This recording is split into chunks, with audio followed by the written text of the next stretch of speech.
Hello, a very brief discussion on Liverpool under-18s 2-2 draw with Manchester United today. I don't talk on every game, but I think this is a game that every player involved can be proud of. Today we saw a group of players who were really ready to dig in deep for a result, coming back from 2-0 down.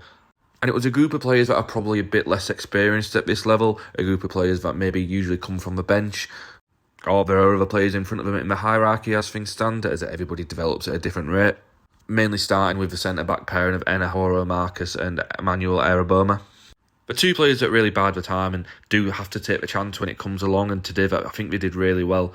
There are three other under-18 centre-backs, as Maranello, Carter Pennington, both gone up to under-21s, and it's been Lucas Pitt, the captain all season, that's really been a mainstay in the team, but has unfortunately fractured his knee.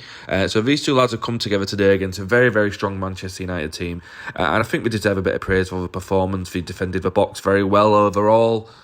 It was by no means perfect, but it definitely deserves some recognition. Same for Harry Evers. It's his first league start since November. Without trying to come across as too condescending, they did really well today against a very strong Manchester United side, and they've not been playing week in, week out, so they've been playing without that rhythm.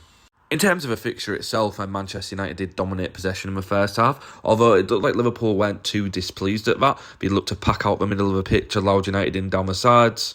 But at this level, you're never going to regiment a perfect defensive block by any means, so there are always going to be gaps that pop up, and Manchester United did take advantage of that. Although the first goal was from a corner, they did probe eventually into more dangerous areas as the half went on. And Liverpool did go down 2-0 at one point in the first half. It looked like it might have been a long, long day, until Joshua Sonny Lamby pulled a goal back for the Reds. In what was a game of two halves, Liverpool did come firing at the blocks in the second and did take the game to Manchester United, who surrendered a number of chances early on, and the momentum did feel like it had shifted. Although that didn't last for the entire half, the introduction of Shea Lacey gave United some attacking impetus and spark. But Tyler Martin eventually scored his first goal of the season from a corner volleyed home for Joe Upton's cross to equalise. So in terms of individual performances, I think for standout players for Liverpool, as I said, the centre-backs did well. Joe Upton had a great game and he's really grown into the season. I believe he started the season with an injury and that's why he wasn't starting too much, but we do see players moving cycles at this level. But he was arguably Liverpool's man of the match today, adding a bite in midfield despite his very, very small stature. He's noticeably small, although I'm sure he gets that a lot. But he never shies away in the tackle, or even when he does lose out physically, it never deters his efforts. He's got a bit of bite in the tackle, a bit of intensity. He's a good presser of the ball, and he showed that today. But it's his quality on the ball that you can't help but admire. One ball today over the top to Joe Bradshaw, just took out the whole United defence. He eventually set up the corner. Goal for Tyler Martin, and it's not just the long audacious balls, it's a drop of the shoulder, it's the way he manipulates his body and finds his men through the midfield to be able to work the ball through the thirds. I think him and Alvin Eamon, who's growing into his role in the club himself, are proving to be a real good partnership at this level. It's very early doors, but it's very promising signs, and I think those two really stood out today, particularly Upton for his quality on the ball, and Eamon did well in tight spaces high up the pitch. Good from both today, really good to see.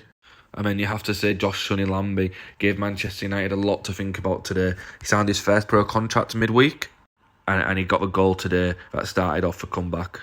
He really looks like he's going stronger into his body as the season's gone on. When he broke through last season as an under-16, he was very dainty, but today he's powering through tackles, shrugging off men, holding up the ball really well, and as has been mentioned previously on this channel, he's very much more in the role of a Firmino kind of role. He drops deep and links play. But he's beginning to get that nose for goals. He's beginning to grow into the number 9 role more naturally, and he's not shy of pulling the trigger as he was earlier in the season, and he did really well today. It felt like the Manchester United defence didn't quite know what to do with him when he dropped deep, whether to come on to him or let him play. But he is so unselfish, and it's always a benefit to the team. And it's good to see him kick on. It's his 9th goal of the season, so he's putting up some real good numbers, and he's another player who's just developing nicely within his own right. Again, whenever I praise players in these videos, it's not within the context of playing for Liverpool Football Club. They're just doing well for the under-18s this season, and it's good to see. A well-earned point for Liverpool today. Really had to dig in deep, but without the likes of under-18 eligible players. They're playing without Kieran Morrison, Dick Chernioni, Rio Ngamoa, Maranello, Carter Pennington, Cornel Mischior. So, as you can imagine, the group is just developing themselves and learning week in, week out.